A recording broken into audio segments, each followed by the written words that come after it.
Fala pessoal, dessa vez vamos falar sobre o filme O Senhor dos Anéis, As Duas Torres. Terminei de assistir o filme, versão estendida. Terminei também de assistir o livro, o vídeo do livro já está disponível aqui no canal.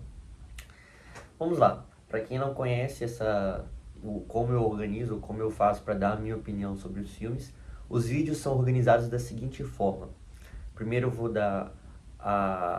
vou falar a sinopse, contar um pouco do filme, a minha experiência, o que eu gostei, sem spoiler. E depois eu vou avisar, quando chegar mais ou menos na metade do vídeo ou quando eu achar necessário, vou falar, ó, a partir daqui tem a minha opinião com spoiler.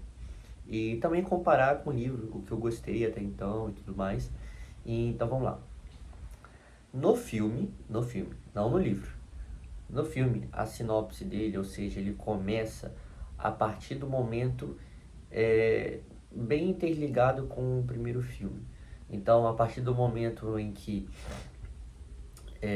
Merry e Pippin são sequestrados pelos orcs, e aí o filme vai trabalhar em 3 divisões. Primeira divisão, Merry e Pippin sendo sequestrados pelos orcs, ou seja, primeiro núcleo. Segundo núcleo, Aragorn, Legolas e Gimli indo atrás deles para conseguir resgatar. Terceiro núcleo, Sam e Frodo levando o anel até Mordor para destruí-lo lá. E basicamente o que eu gostei, sabe, comparadamente com o livro, é que eu achei muito superior. Porque o livro, ele tem a seguinte organização. Para você que não assistiu o vídeo ou não quer assistir, só quer saber do filme. Ele tem a seguinte organização. Também tem esses 3 núcleos, só que do início até a metade do livro, conta somente a parte do Merry e do Pippin, do Gimli, do Legolas e do Aragorn. Ou seja, sabe, quando começa a falar sobre o Frodo, fica totalmente desinteressante e tudo mais.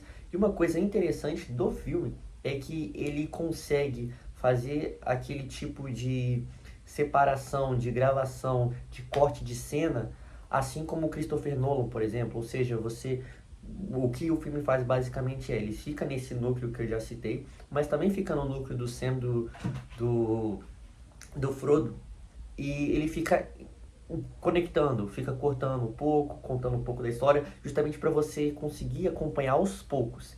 Isso é uma coisa que eu achei muito boa.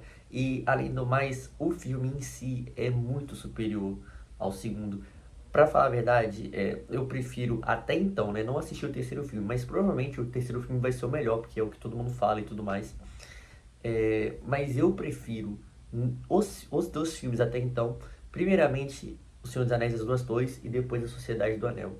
Eu acho que tem muito mais coisa para se extrair dele, para se aprender, para você se identificar com os personagens, ver as atitudes deles, por mais que seja um universo de fantasia, mas é uma coisa que eu consegui aprender muito com cada um desses personagens, e é o que eu vou contar para vocês a partir de agora. Vamos lá, contando a história. É uma história até mais simples. É um pouco mais complexa do que o primeiro. Acontece mais coisas. Só que é uma coisa tão linear, tão, sabe, tão calma, você consegue justamente se sentir imerso dentro do universo do Senhor dos Anéis. E basicamente funciona da seguinte forma. Merry e Pippin são sequestrados pelos Uruk-hai, os orcs, e nesse meio tempo, o Merry, ele mesmo estando amarrado, ele consegue tirar uma coisa que estava prendendo a capa dele, para deixar pro Aragorn, porque o Aragorn, ele não é um ser humano, somente homem. Ele também é da linhagem de Isildur, ou seja, dos Númenóreanos, que no universo dos Senhor dos Anéis é um cruzamento entre os homens e os elfos. Então ele vive mais tempo. No filme fala que ele tem 84 anos já e aparenta ser novo ainda. Ele tem, assim como o Legolas tem uma audição muito boa, ele tem um olfato muito bom, ele consegue encontrar pistas, e por causa disso que ele consegue rastrear o Merry e o Pippin, não encontrar onde eles estão, mas por onde eles passaram. E aí, como eu já falei, fica dividindo entre esses 3 núcleos.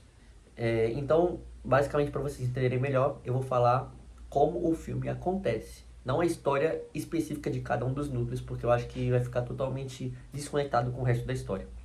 Então, vamos lá. É, Mary vai lá e joga essa pista pro Aragorn poder seguir, tudo mais.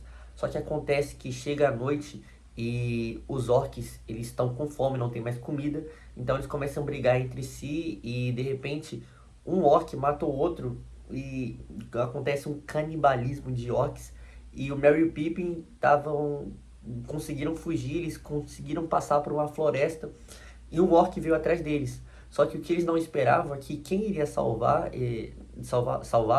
seria uma árvore. A árvore no universo do Senhor dos Anéis tem vidas.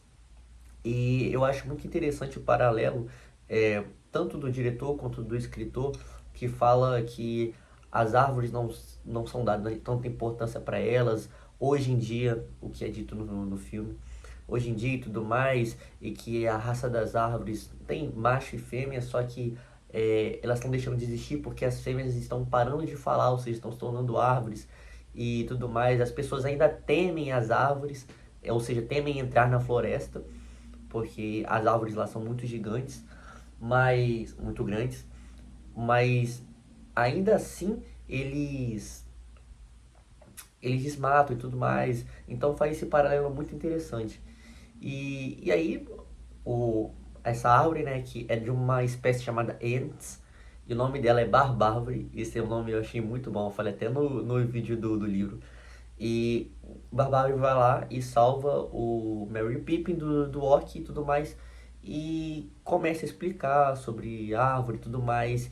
E ele fala também de uma forma muito devagar. E o Merry e o Pippin vão e falam: não, vocês têm que ajudar a gente e tudo mais. Eu não sabia que árvores falavam, porque eles eram do condado, né? E e aí vocês precisam ajudar a gente. Aí explicou sobre Saruman, sobre o Gandalf e tal, que o Gandalf morreu. E aí ele falou, não, o Saruman nunca faria isso e tudo mais. E aí, pausa. Volta pro Aragorn. Esse núcleo, né? Quando eu falar o Aragorn, entendam que o Gimli e o Legolas estão com ele. É justamente para não ficar falando o nome dos três. Então o Aragorn vai consegue chegar até o rastro deles. Só que quando ele chega lá tem um monte de orcs mortos e ele acredita que o Merry e o Pippin também morreram. Então eles falam, meu Deus, o que nós vamos fazer? Só que nesse meio tempo chega Elmer. Elmer é de um... Caramba, como é que eu vou explicar isso? Esse vídeo vai ficar longo, tá? Elmer é sobrinho de Théoden. Théoden é rei de Rohan. No universo de Senhor dos Anéis, até então, o que é apresentado no filme, existem três reinos. Existe o reino de Gondor, existe o reino de Gondor, existe o reino de Rohan. O reino de Gondor é aquilo que eu expliquei no primeiro vídeo. Por favor, assistam lá. Que fala que o rei de Gondor é... Ah, eu já expliquei no outro vídeo, gente. Por favor, assistam outro. Mas o que não mostra é o reino de Gondor. O reino de Gondor, ele é governado por Faramir, irmão do Boromir. Ou seja, Gondolin e Gondor são, querendo ou não, o pai deles governa em Gondor e Gondolin Faramir, irmão do Boromir. E Rohan, quem lidera é o rei Théoden. Só que esse rei, ele está sendo, querendo ou não, preso num feitiço feito por um cara chamado Grima Língua de Cobra. E esse Grima Língua de Cobra ele tá do lado de Saruman.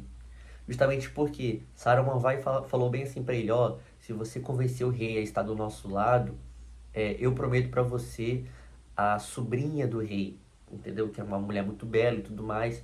E por causa disso, esse Grima, ele vai lá e começa a colocar muita coisa no ouvido desse rei, querendo ou não, seguir conselhos de pessoas que, sabe, não querem o seu bem. Basicamente, o que o filme quis trazer foi isso. E aí, esse rei, ele tem um sobrinho também, irmão dessa menina, que o nome é Elmer. E esse Elmer é quem o Aragorn encontra. Só que ele estava muito distante do reino dele. E aí Aragorn vai e fala bem assim, conhece, né, Elmer e tudo mais, se apresenta, fala da Sociedade do Anel e tudo mais. E aí ele fala pra Elmer por que ele está distante do reino dele. E Elmer vai falar, então, o rei Théoden, infelizmente, ficou doido e tal, e nós amamos o nosso povo. Isso é uma coisa muito interessante sobre a raça dos homens no Senhor dos Anéis. Eles amam muito o povo deles. Ele falou, nós amamos muito o nosso povo e tudo mais, nós não compactamos com o que o rei Théoden está fazendo e tudo mais, e então eu e meus homens, nós nos juntamos e fugimos de lá para formar, querendo ou não, nossa própria frota, o reino. E eles destruíram os orcs, só que eles falaram que não tinha nenhum hobbit e nada lá. Então, nesse meio tempo, quem aparece? Quem aparece? Quem achou que estava morto, mas reaparece? Gandalf. Gandalf, ele reviveu. E no universo dos Seus Anéis, existe Saruman, Gandalf e um outro mago que não é tão interessante a gente falar. Mas Saruman e Gandalf. Eles fazem parte dos Maia, o mesmo nível, a mesma raça que o Sauron. Só que o Sauron ele é mais forte por causa do poder do anel e tudo mais. Mas os, o Deus dos Senhor dos Anéis enviou Saruman e Gandalf para guiar os homens, para dar conselhos, para justamente enfrentar Sauron. Então, Saruman era de uma hierarquia superior a Gandalf, porque ele era visto como o rei o líder dos magos, melhor falando assim.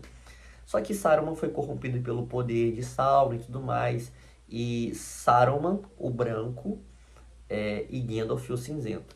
Quando Gandalf morreu e ele conseguiu destruir o Balrog, ele o espírito dele subiu ao céu do Senhor dos Anéis e ele foi enviado novamente, mas não mais como Gandalf o Cinzento, que tinha um poder limitado, e sim como Gandalf o Branco.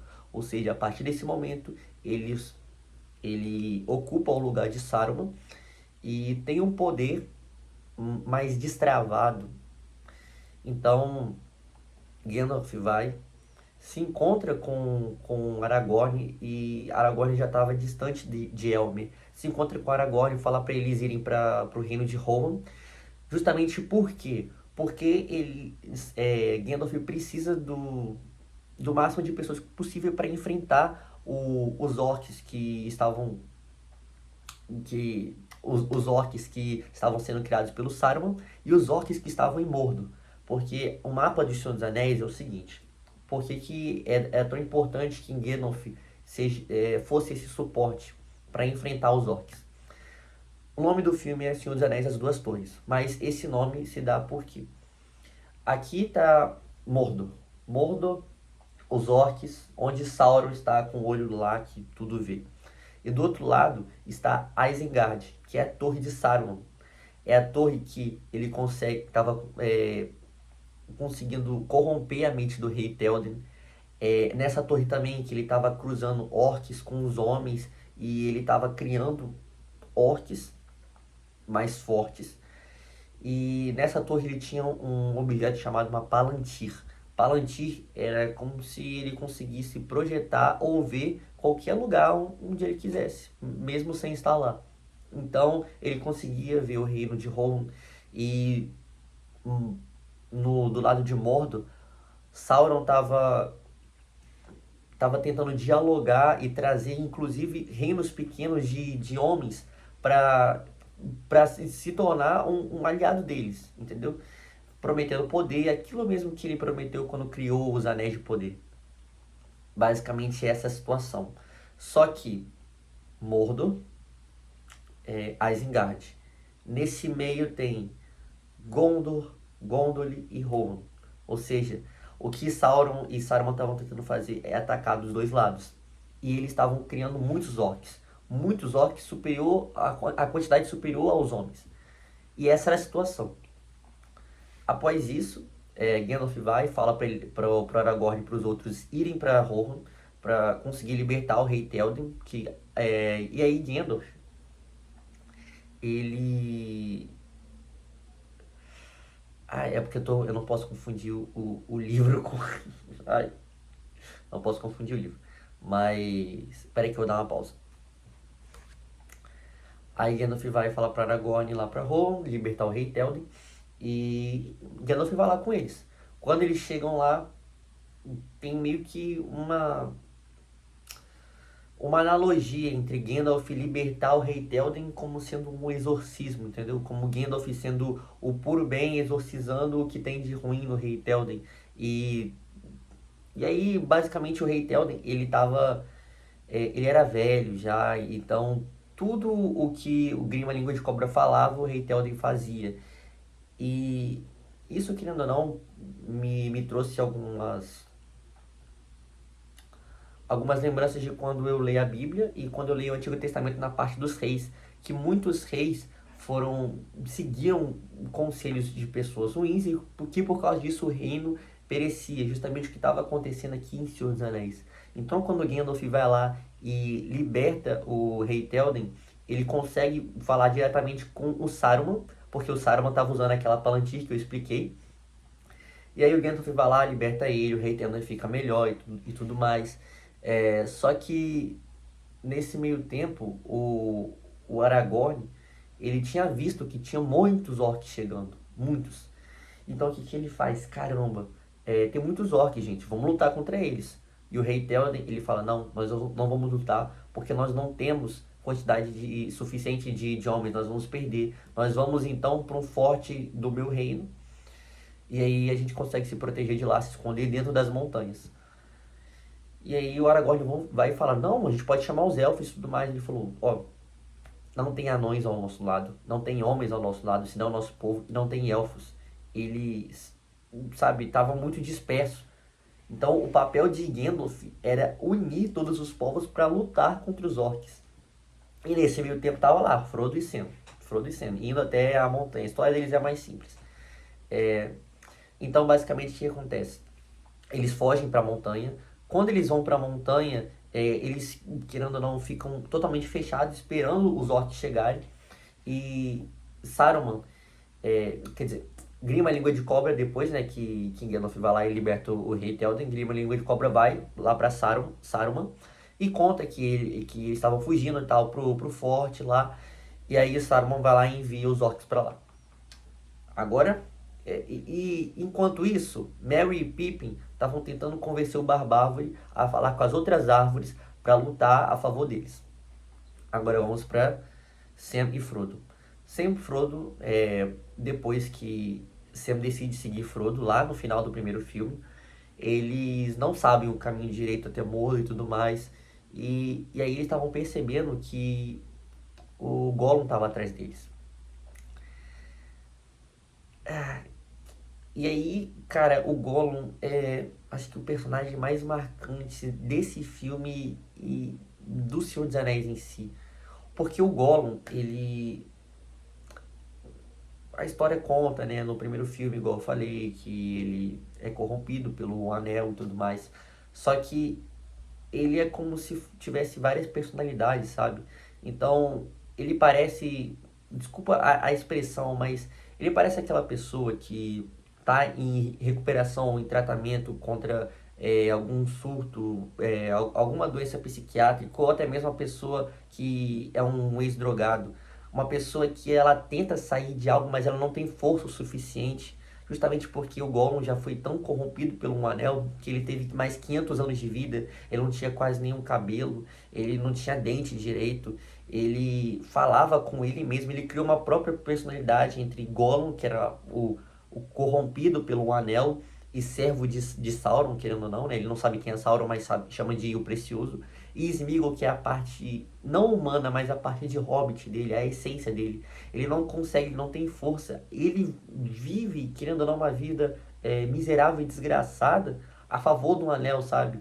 E quando eu, quando o Frodo, e até mesmo quando eu olho para ele, eu penso, sabe, não tem raiva. Óbvio que eu sei que ele traiu o Bilbo, e Bilbo teve pena dele. Frodo também teve pena dele quando descobriu que ele estava seguindo ele.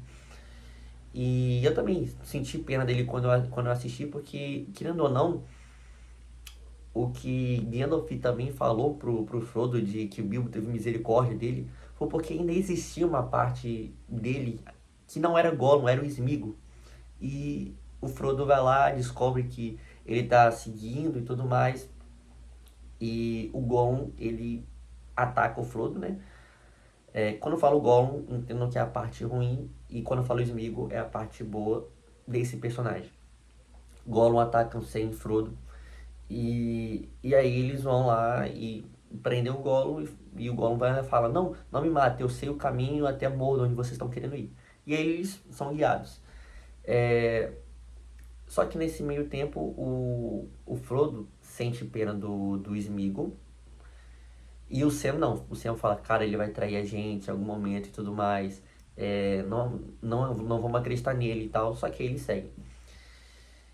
Só que quanto mais tempo passa do Frodo sendo o portador do anel, ele se sente mais fraco, ele sente que Sauron tá chamando ele. Então ele começa a ficar como o Bilbo ficou no primeiro filme, quando viu que o Frodo tava com o anel. Ele ficou mais agressivo. Ele, assim como o Gollum tá, entendeu? Só que num estágio mais inicial. Ele começa a ficar agressivo com o Sam, e o Gollum percebe isso, entendeu?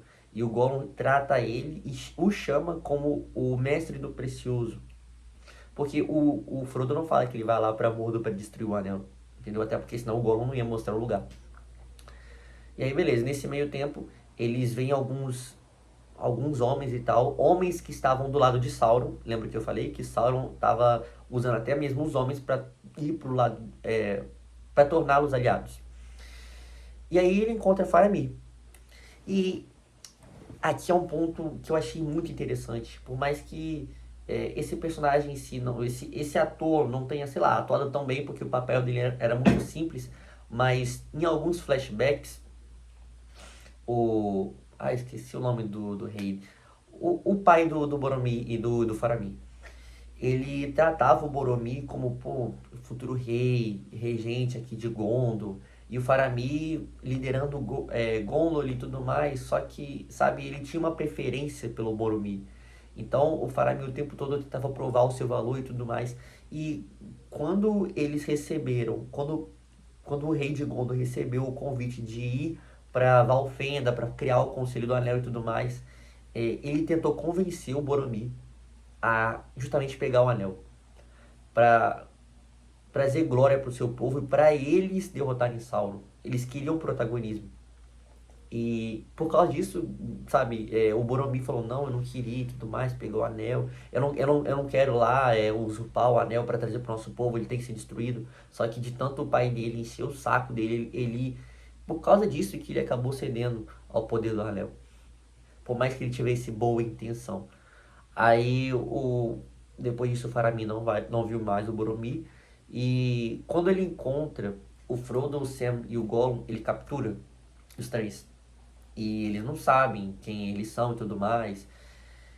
E aí o Faramir tortura o Gollum, porque o Gollum já era uma criatura desprezível. E o Frodo e o Sam vão lá, falam quem é você e tudo mais. Ele vai e fala que ele é o Faramir e tudo mais. E eles acabam descobrindo, né, que ele era irmão do Boromir. E ele fala, cara, eles falam entre eles, né, eles dois. Então, assim, o Frodo fala pro Sam, ele é irmão do Boromir. Imagina se ele fica sabendo que o Boromir morreu, porque ele tentou buscar um anel. Será que ele é igual ao Boromir? E eu vejo que o Faramir, ele tinha mais chance ainda de querer o anel. Não só para provar o valor ao seu povo, mas principalmente para o pai. Então ele ia fazer algo errado para provar o valor pro pai dele, sabe? O pai dele que, pelo que o filme mostrou, nunca ligou assim tanto para ele, sempre teve uma preferência pelo Boromir. Então ele viu que o Frodo tava com o anel e tudo mais, e perguntou se esse é o anel que tava lá em Valfenda e tudo mais. O Frodo falou que sim.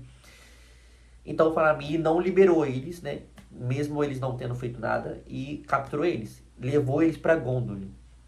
Quando tava lá em Gondolin, os orcs já estavam chegando. Porque lembra que eu falei da estratégia? Os orcs já estavam chegando. Quando os orcs chegaram, o Faramir resistiu à tentação do anel. Ele conseguiu vencer. E ele viu que realmente o anel precisava ser destruído. Por quê? Porque o Frodo chegou e falou bem assim: você tem certeza que você quer capturar a gente? Você sabe por que seu irmão morreu? Seu irmão morreu porque ele tentou pegar o anel. Lá ele tentou pegar meu anel. Lá ele, mil vezes. E, e ele morreu por causa disso. Ele cedeu à tentação. E isso que foi a ruína de Isildo acabou sendo a ruína do seu irmão. Então, tipo assim, cara, ele foi lá, liberou o Frodo e o Sam. E por causa do Gollum ter sido torturado, o Gollum acaba convencendo o Sméagol de que o Frodo não quer o bem dele e tudo mais. E ele continua ajudando o Frodo e Sam a ir pra Mordor, mas ele espera, ele vai trair. Ele falou pro Sméagol que ele iria trair o Frodo pra conseguir pegar o anel. Beleza, corta pra Merry e Pippin, voltando. Tipo assim, eu sei que assim tá difícil de explicar, mas no filme é muito melhor, muito melhor. É, Merry e Pippin vão lá, conseguem convencer o Barbárvore e tudo mais, justamente por quê? Porque o Barbárvore falou, não, Saruman não quer fazer isso daí. Quando ele chega no final da floresta, ele vê todas as árvores sendo desmatadas, justamente por quê? Porque os orcs precisavam cortar as árvores para ir mais rápido, construir equipamentos e tudo mais. E aí, simplesmente todas as árvores vão até a torre de Isengard e matam todos os orcs. Eles quebram uma represa lá que começa a cair água, mata todos os orcs. E, e agora, voltando para Rohan, eles se veem, tipo assim, se tinha 1.000 homens em Rohan, tinham 10.000 orcs. Entendeu? Essa é a comparação. E aí eles viram que eles iam morrer. O Aragorn chegou e falou bem assim, nós não vamos conseguir vencê-los. O Gimli, o Legolas também e tudo mais. E, cara, uma coisa que eu ressaltei no primeiro vídeo, eu ressalto de novo, a honra que tem o Aragorn. Porque ele viu o rei Théoden entregando armas para as crianças e as mulheres e os idosos, e as crianças, né? As crianças no início estavam entrando nas montanhas para ficarem a salvo e correr para o outro lado da montanha para conseguir fugir, escapar. Só que o rei, ele foi e deu as armas para as crianças, entendeu? Então, tipo assim, cara, ele era um. Ele não sabia o que fazer, entendeu? Por mais que já que fosse muito velho. E aí, Aragorn, que também era. Tipo assim, ele aparenta ter uns 40 anos e tal, mas tinha 80. E aí ele falou pro rei, falou bem assim, por mais que a gente não consiga vencer, vai ser uma honra morrer ao seu lado, lutar ao seu lado. E, tipo assim, pô, ele sabia que ele ia morrer ali. Ele sabia que tinha muito mais orcs. Mas ele preferiu honrar, sabe? Eu não consigo descrever tão bem, mas é a lealdade dele. E é isso que, querendo ou não, vai trazendo mais honra e mais reconhecimento para ele, talvez no futuro, se ele conseguisse sair de lá, se tornar o rei de Gondor, entendeu? E lembra que o Aragorn ele tem um romance com a filha do Elrond. Só que o Elrond falou: você só vai se casar com a minha filha com a minha permissão se você se tornar rei de Gondor. Justamente porque você vai tirar dela o que é mais precioso, que é a imortalidade dela. E Aragorn foi e viu que não queria e tal. Só que a Arwen falou: essa é a minha decisão. E aí, né? Eles já estavam muito separados. Os orcs chegam, eles estavam num plano mais alto, né, os homens, e então basicamente tinham várias flechas e tudo mais. Só que de repente chega um cara chamado Hadil, que ele era um elfo. E ele falou bem assim: nós viemos proteger e lutar e retomar essa aliança que nós temos com os homens. E aí Aragorn vai lá e pergunta o porquê, e Hadil vai e fala é, que tipo assim, Hadil ele é do reino de Edoras, de Lothlórien, na verdade. Nesse reino de Lothlórien é o reino da Galadriel, a esposa de Edoras. Então, reino de elfos. Só que esse Hadil, ele é um líder de lá, um líder militar. Então ele foi lá e fugiu, não, ele levou vários elfos sem autorização dos reis, né?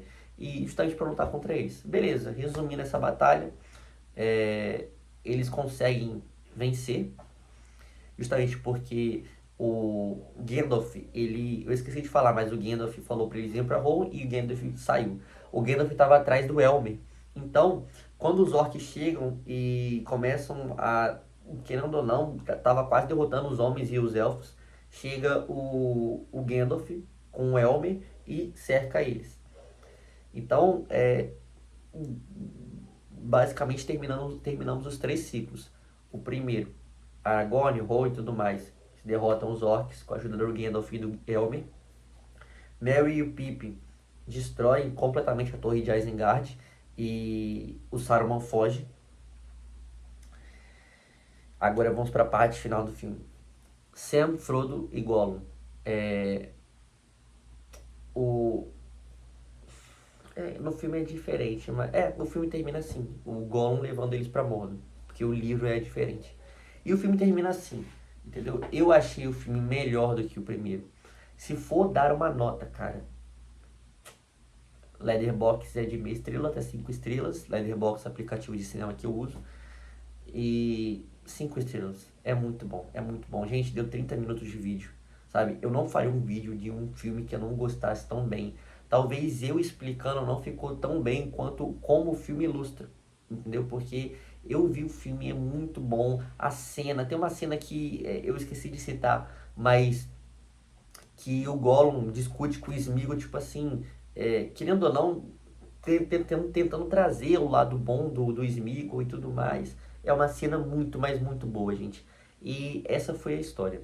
Então, se você gostou, assista o outro vídeo, por favor, para você entender. E se você tiver gostado também, assiste o vídeo que eu fiz sobre também o Senhor dos Anéis e tal, mas sobre os livros, tanto da Sociedade do Anel quanto as Duas Torres. Só que, né, eu vou ter falado muito mal das Torres, porque o livro é totalmente diferente do filme. E é isso, gente. Eu vou ler agora o terceiro livro, depois eu assisto o terceiro filme, e aí fecho essa saga dos 3 filmes e dos 3 livros de Senhor dos Anéis. Tchau, tchau.